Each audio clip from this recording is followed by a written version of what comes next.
Assalamualaikum warahmatullahi wabarakatuh. Waalaikumsalam warahmatullahi wabarakatuh. Melanjutkan usul fiqh dalam Mabadi Awaliyah karya Syekh Abdul Hamid Hakim di Mabahat yang ke-7 yaitu fil mutlaq wal muqayyad. Bismillahirrahmanirrahim. Al-mabahatu ta pembahasan.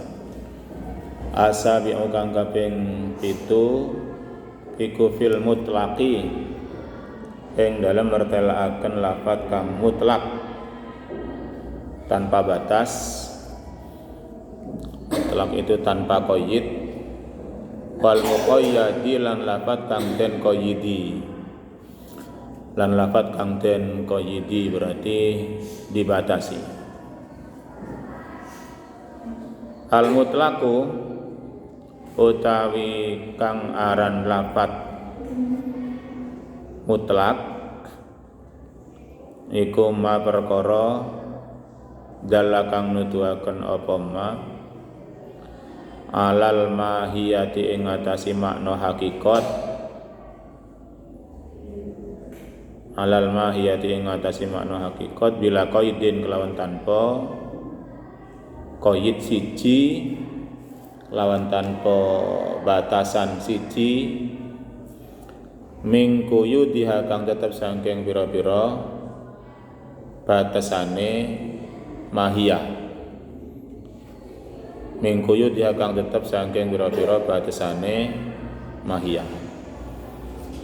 Jadi lafaz mutlak itu adalah sesuatu yang sebuah lafaz yang menunjukkan kepada hakikat tanpa dibatasi dengan satu qayyid pun. Jadi lafaz itu lafaz yang bebas mutlak. Qayyid itu nanti bisa menggunakan bisa menggunakan sifat, bisa menggunakan badal, menggunakan goyah atau istisna dan lain sebagainya itu. Nah, ketika sebuah lafaz kok tanpa sifat, tanpa badal, tanpa goyah dan tanpa istisna, maka bentuk lafaz ini adalah lafaz yang mutlak. Nah, sebaliknya kalau sebuah lafaz kok menggunakan salah satu qayyid tadi, qayyid sifat, naat, qayyid badal, qayyid goyah dan qayyid istisna, maka termasuk muqayyad, dibatasi, diqayyidi. Wal muqayyadu lan utawi lafaz kang den qayyidi iku ma lafaz dalla kang nuduhaken apa ma alal mahiyati ing atasi makna hakikat bi qaidin kelawan qaid siji, berarti menggunakan qaid batasan, bi qaidin kelawan qaid siji mingkuyu diha kang tetep saking pira-pira qaide mahiyah. Nah, seperti yang sudah saya sampaikan tadi bahwa muqayyad itu adalah sesuatu yang menunjukkan kepada makna hakikat dengan dibatasi oleh satu batasan atau dengan dibatasi dengan satu pembatasan dari sekian pembatasan yang ada. Ya, seperti itu tadi dibatasi dengan sifat, badal, goyah dan istisna. Wa'lam lan werwasira annal khitaba ing teman situne khitab itu ya komunikasi iku idza warada ing dalem nalikane tumeka apa khitab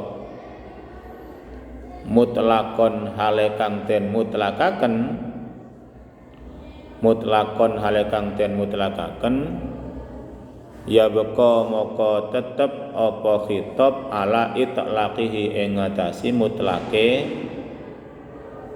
khitab. Jadi lek umpama ana khitab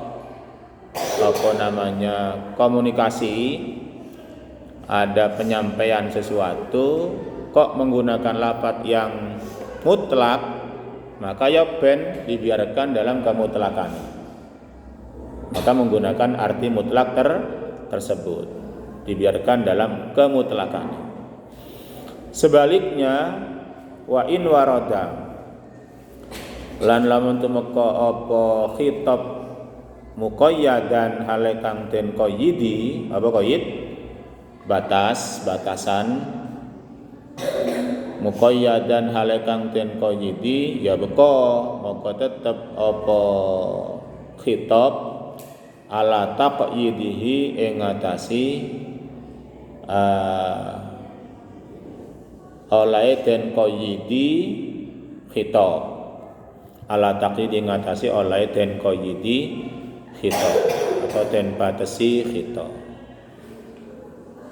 Sebaliknya kalau kemudian ada khitab penyampaian sesuatu hal dengan menggunakan kalimat sing muqayyad yang dibatasi, yang diqayyidi, maka juga lafaz tersebut dibiarkan dalam terqayyidinya, terbatasinya. Tetap dalam bentuk lafaz yang dibatasi. Sekali lagi, kalau bentuk khitab itu kok mutlak, maka dibiarkan dalam kemutlakane.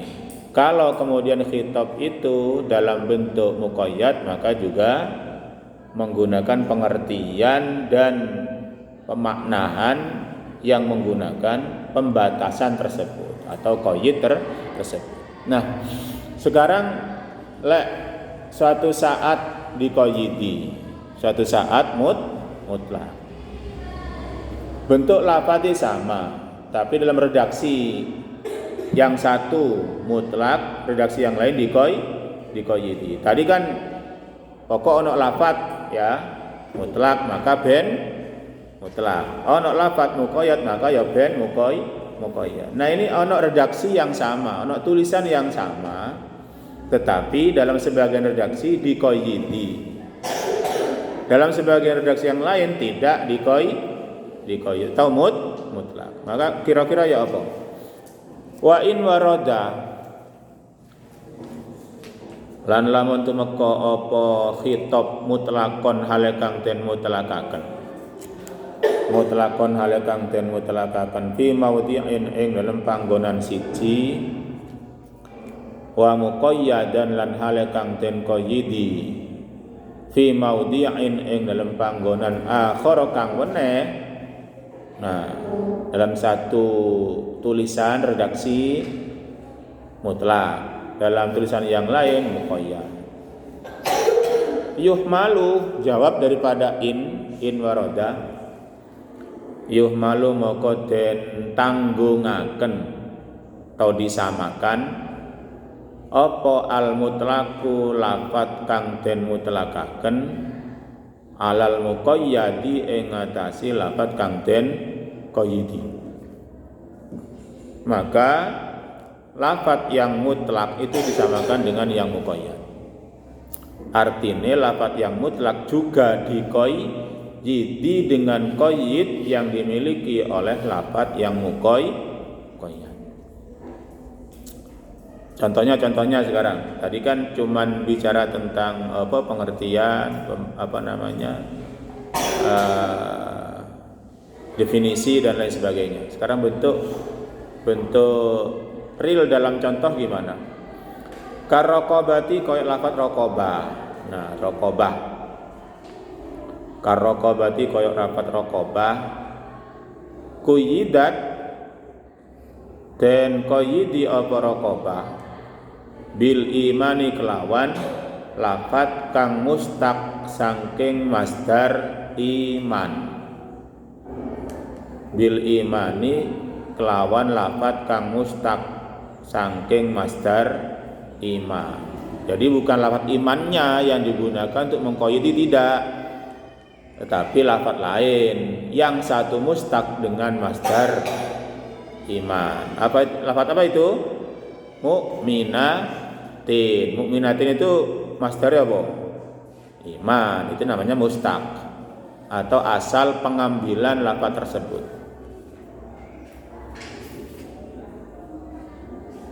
Fi ba'dil mawadi'i ing dalam sebagian pira-pira panggonan ada qaid imannya di sebagian redaksi kama kaya perkara fi kafaratil qatli kang tetep ing dalem mertelaaken dendone mateni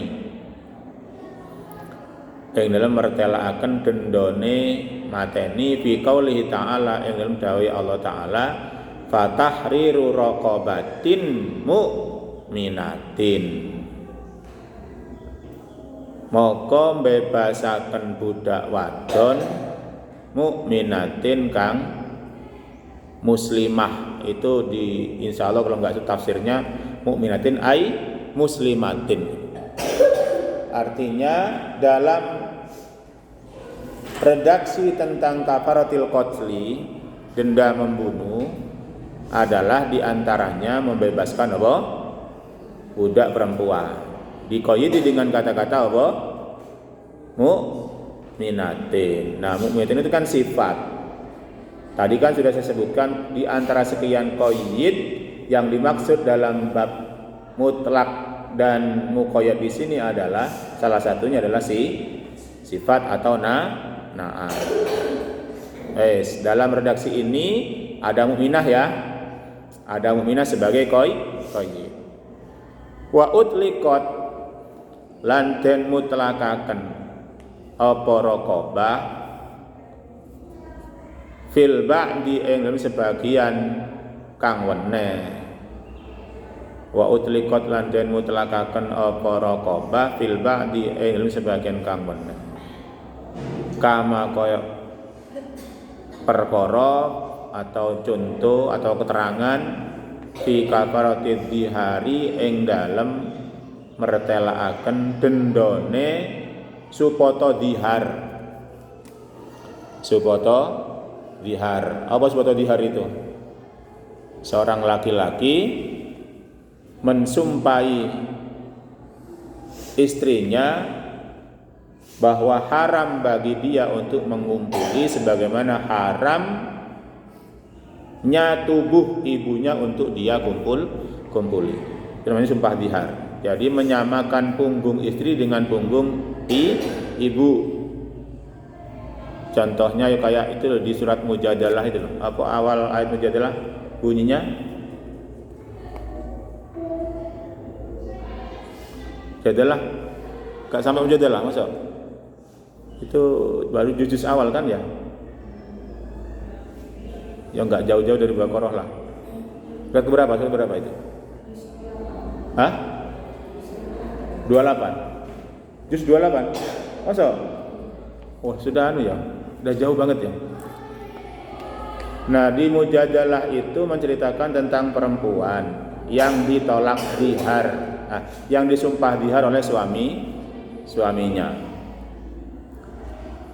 Kenapa? Karena kan ada orang Arab itu makan apa? Daging-daging tok kan tiap hari. Sehingga nafsu itu lebih besar daripada orang-orang yang lain. Nah, suatu saat suami ini melihat istrinya dalam keadaan kondisi sujud. Kondisi sujud kan tahu bentuknya kan? Sehingga sang suami kepingin. Tahu maksud kepingin kan? Kepingin. Singkat kata kemudian tidak dilayani.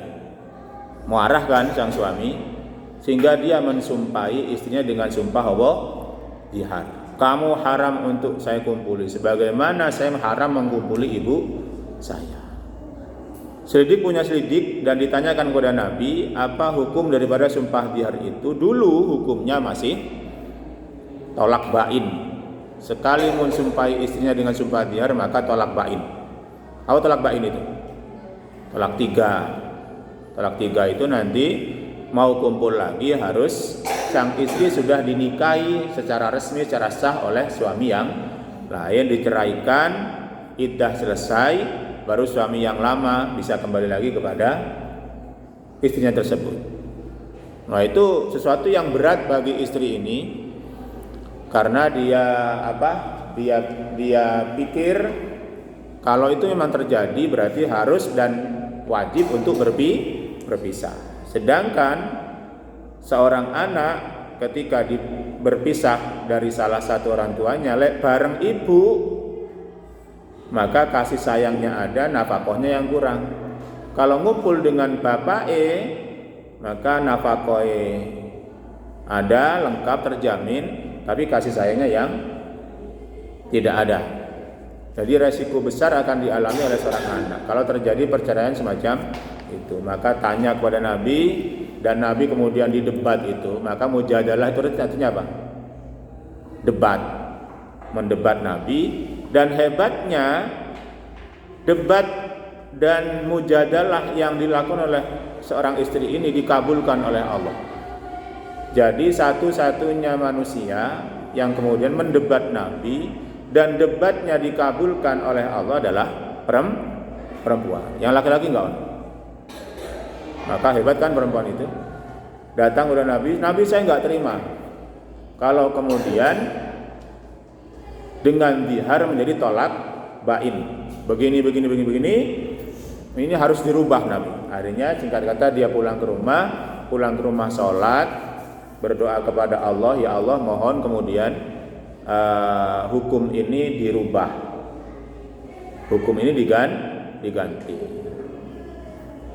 Makanya kata-kata yang Quran itu apa? Laqad sami Allahu qaulal lati tujadiluka fi zawjiha wa tashtaki ila Allahi wallahu yasma'u tahawurakuma. Artinya kemudian diwahyukan kepada Kanjeng Nabi bahwa singkat katanya adalah hasil debat perempuan tersebut diterima oleh Allah, dan orang yang menyumpahi istrinya dengan sumpah biar tidak lagi imbasnya akibatnya tolak bain, tetapi jatuh talak satu.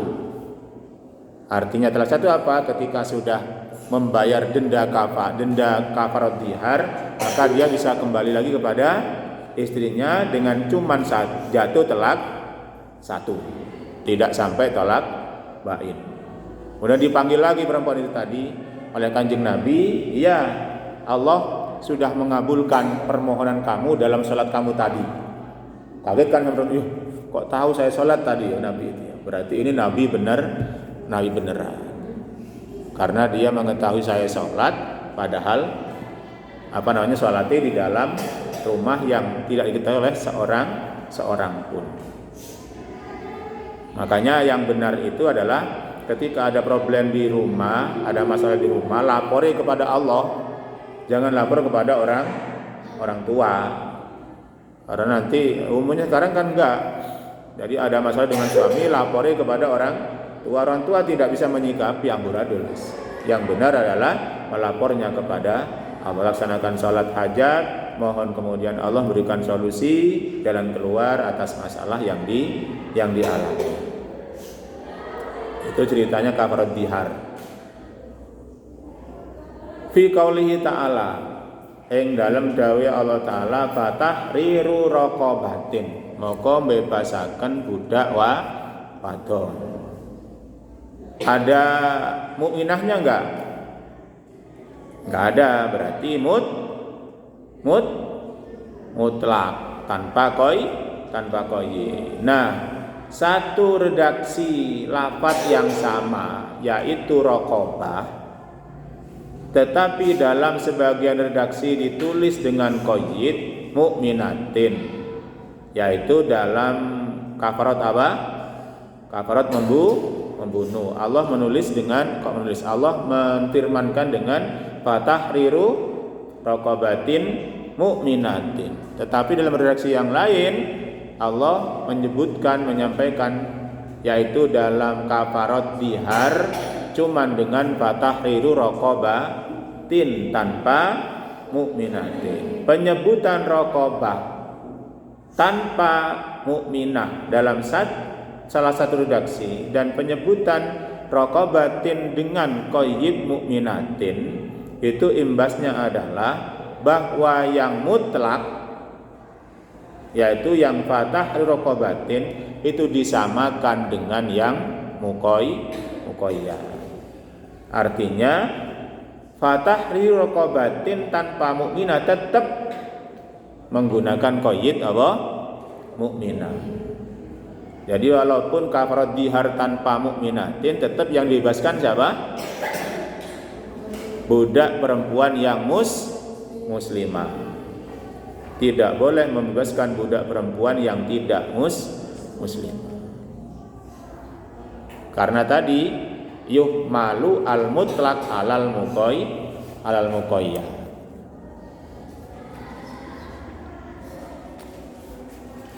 Terus mungkin cukup itu dulu ya. Semoga ada barokah manfaatnya tentang mabahas yang sabi fil mutlaq wa qayyad wal muqayyad. Ada barokah dan manfaatnya untuk keilmuan dan kegiatan ngaji kita ala dunia wa kullu niyatin shalihah wa li ridha illahi ta'ala wa li syafaati rasulullah sallam bisiril fatihah. A'udzu billahi minasyaitonir bismillahirrahmanirrahim arrahmanir rahim maliki yaumiddin iyyaka na'budu wa iyyaka nasta'in shiratal mustaqim shiratal ladzina. Makasih, maaf. Wassalamualaikum warahmatullahi wabarakatuh.